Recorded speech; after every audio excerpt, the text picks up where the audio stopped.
Vote campaign. I want to thank Dina Yeager and Diane Fox for helping put this together, and anyone that helped promote the Get Out and Vote. I'm married to a man that fought for our rights for freedom, right to vote, freedom of speech. For the last 2 years, that has been denied. So I'm asking you to please get out and vote. Make your voice be heard. Now, our first guest speaker is one who has fought for his country and us for our rights and continues to this day fighting for us. I want to welcome Billy Robertson.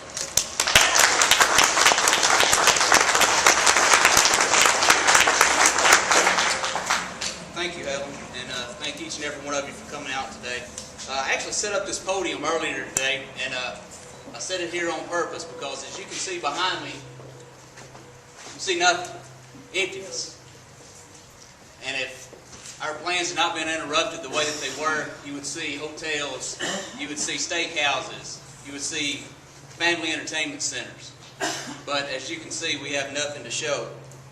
I've spoken at several of these, and each time that I stand in front of this podium and in front of these cameras, I'm saddened because the only thing I can think of are the men and women. I see a lot of them here today that are without jobs because of this bingo debacle.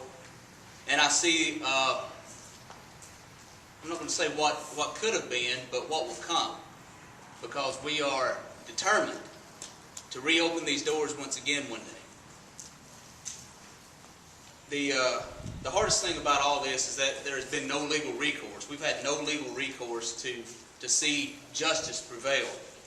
And we have some detractors that say, well, why don't we just allow the task force to come down and look at our machines? And my notes are not going to stay here, I can see that.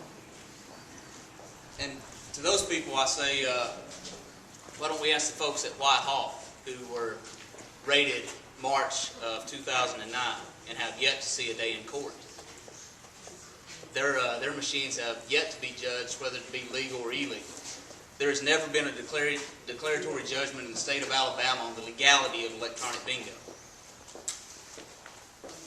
But as many of you know, this has been an ongoing story for a number of months now, and we have stood up here and said the same thing over and over and over again to no avail.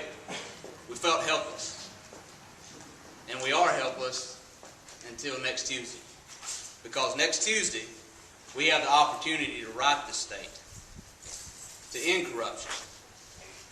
And we are not going to come out today and endorse a candidate, but we would like to say that we support candidates that support the basic principles of democracy, and that is that majority rules. And we are honored that we have candidates that are going to speak here a little bit later today that believe in the same democracy and will stand on that same platform with us. Thank you very much, and Jennifer, thank you as well.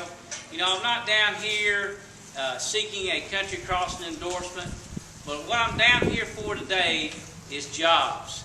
You know, Houston County has over 4,000 unemployed people here in Houston County. We need to put our people back to work. If you believe that the governor, the way he went about this issue of shutting down country crossing was wrong, then it's your right to get out and vote next Tuesday. What I want to do is I'm going to make a pledge to the voters of Houston County that I will not hang up a bill in Montgomery, that I will go to work in Montgomery and we will get a bill out on the floor and vote it through and get it down here for us to vote on. Because we'll never be able to vote on an issue that's stuck in Montgomery, and that's what the other side is going to do. They're going to tell you they're for a vote. They're simply not telling the truth. Good afternoon. I want to say this first. I am Arthur Medley, and I am the Republican candidate.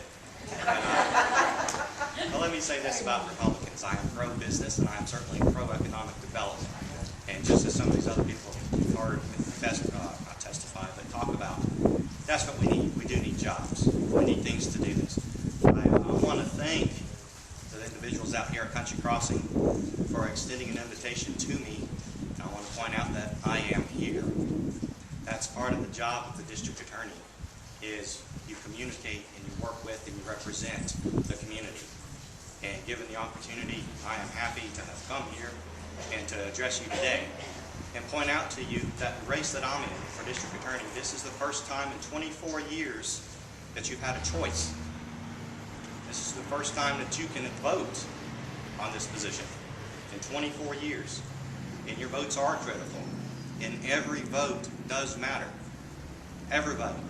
It doesn't matter who you are or how much you have in your bank account. You still have the same number of votes as anybody else. 5 years. I seen the Wiregrass come together like never before on 2 occasions. One was in 2008, November 2nd, when we all voted together.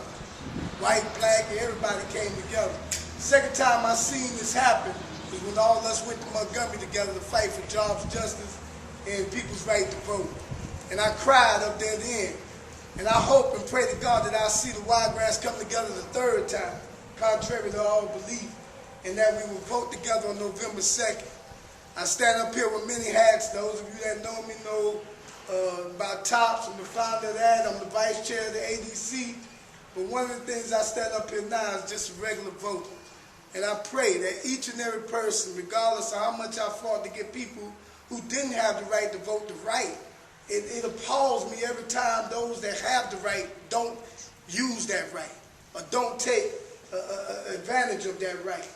And so many fought against people that broke the law, but then I feel like people that don't vote, who had the right and never lost it, are breaking the law when they don't vote.